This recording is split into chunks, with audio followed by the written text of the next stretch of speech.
Hola gente, ¿cómo están? Otra vez aquí en un nuevo video. Esta vez les traigo una historia bastante interesante y algo abrumadora. Pero ¿sabías que hubo una época donde casi desaparecen los videojuegos? Pues aquí te lo contaré, empecemos.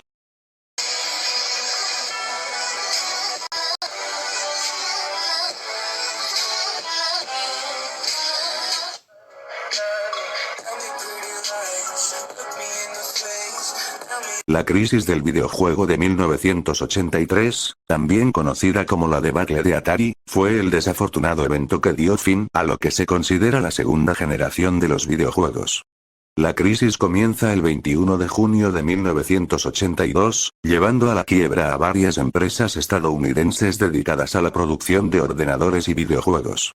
Seguramente el principal detonante de la crisis fue la enorme cantidad de videojuegos de baja calidad existentes en el mercado de la época, llegando estos a ocasionar una notable reducción en las ventas de videojuegos y una enorme pérdida de la confianza en los clientes. La crisis duró aproximadamente 2 años, llegando incluso a sembrar numerosas dudas sobre la viabilidad a largo plazo de la industria del videojuego. Son numerosas las razones que propiciaron la crisis, pero la principal causa fue la excesiva cantidad de consolas y saturación del mercado, donde llegaron a coexistir cientos de juegos, teniendo muchos de ellos una calidad cuestionable ya que habían sido desarrollados en muy poco tiempo con la intención de obtener grandes cantidades de dinero, aprovechando el auge de esta industria. Esta sobresaturación del mercado causó una drástica baja en las ventas de videojuegos e hizo perder la confianza a muchos consumidores. Pérdida de la confianza del cliente y exceso de juegos y consolas. Mattel Intellivision. Durante la época en la que se produjo la crisis, había numerosas consolas en el mercado. Atari 2600, Atari 5200, Astro Cade Valley, ColecoVision, Coleco Gemini, clon de la Atari 2600, Emerson Arcadia 2001, Fairchild Channel F Systems II, Magnavox Odyssey, Mattel Intellivision, Mattel Intellivision II, Sears Telegame Systems, Tandivision, clon de la Intellivision por Radio Shack, y la Vectrex. Cada una de estas consolas poseía un distinto catálogo de juegos y muchas de ellas tenían considerables bibliotecas creadas por terceros. Del mismo modo, muchas de estas compañías anunciaron una nueva generación de consolas para el 1984, siendo los nombres más sonados los de la Odyssey 3 y la Atari 7800. Otra de las causas de este exceso de videojuegos en el mercado fue el hecho de que Atari no patentó el diseño de sus juegos y plataforma, por lo que cualquier compañía podía diseñar con total libertad nuevos juegos para su consola e incluso clones de juegos ya existentes. Por esta razón era muy frecuente en esta época encontrar una gran cantidad de juegos clónicos de pésima calidad en las tiendas de videojuegos.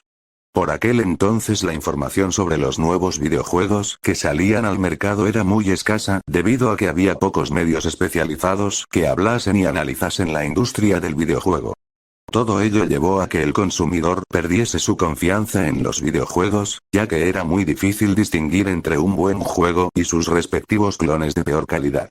El desastre de las grandes promesas del videojuego. Atari intentó revertir la frágil situación de la industria del videojuego con 2 títulos para la consola Atari 2600 que supuestamente iban a revolucionar el mercado. La adaptación de la exitosa película Ed el extraterrestre y la conversión del famoso arcade Pac-Man. Por aquel entonces Pac-Man era un juego consolidado de gran reputación en las salas de arcade. Por esta razón Atari decidió crear una versión para su consola 2600 con el objetivo de que todo el mundo que tuviese la consola pudiese disfrutar de este juego en su casa, en lugar de ir a las máquinas recreativas. Antes de que el juego se comercializase, Atari emprendió una fuerte campaña de marketing que generó una gran expectación en el mundo del videojuego. Sin embargo, los problemas llegaron cuando Atari presionó para que el juego saliese al mercado en la Navidad de 1981. Esto causó que el encargado de realizar la conversión del juego, Todd Frye, ante la falta de tiempo para realizar una conversión de calidad, se viese obligado a entregar un prototipo que había generado él mismo como ejemplo de versión final del juego, no habiendo sido este sometido a ningún testeo o depuración. Finalmente, salió al mercado un juego cuyas principales características eran un sistema de control deficiente, gráficos de baja calidad con colores estrambóticos, sonidos confusos y una gran cantidad de bugs que imposibilitaban una buena jugabilidad. Por otro lado, el juego de Ed, el cual está considerado como uno de los peores que se han hecho en la historia del videojuego cita requerida. El juego pretendía ser lanzado durante la campaña navideña de 1982, y por ello Atari encargó a Howard Scott que elaborase el videojuego en tan solo 6 semanas. El juego presentaba una trama bastante pobre además de una difícil jugabilidad y unos gráficos poco pulidos. Aunque el juego se vendió razonablemente bien, es el octavo cartucho más vendido de Atari de todos los tiempos, solo se vendieron 1,5 millones de los 5 que se fabricaron. Por muchos años persistió el rumor de que Atari había decidido enterrar los cartuchos que no había vendido en un desierto de Nuevo México, lo cual fue confirmado tras una excavación encargada por Microsoft en abril de 2014.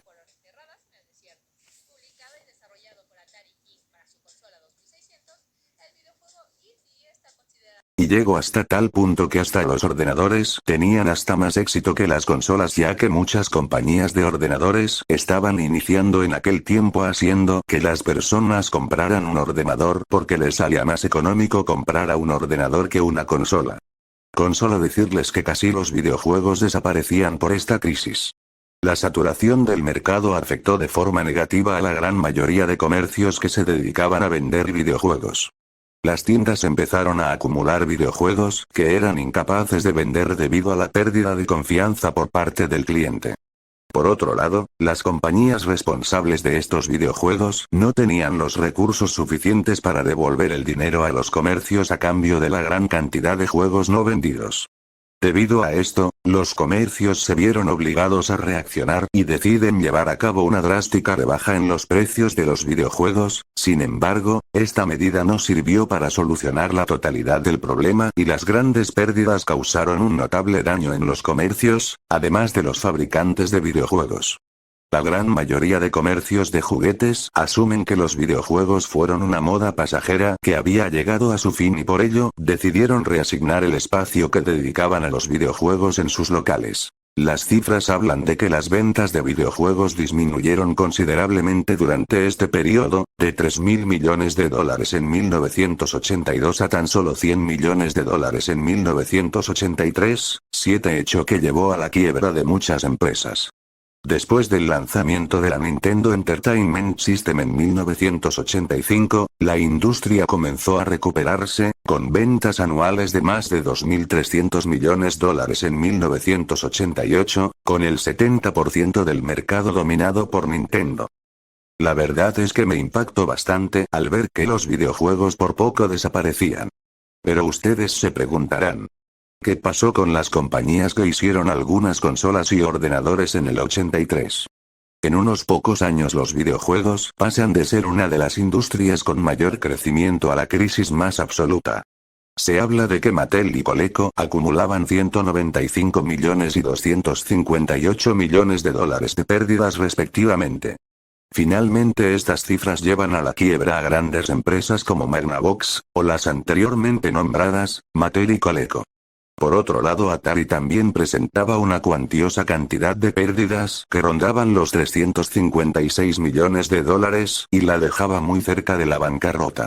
Irónicamente, Warner decide vender Atari a uno de sus mayores competidores, Commodore. Finalmente Atari es vendida en 1984 por aproximadamente $240 millones. La gran mayoría de empresas pequeñas del sector del videojuego estadounidense también se extinguen asfixiadas por una cantidad de pérdidas irrecuperable.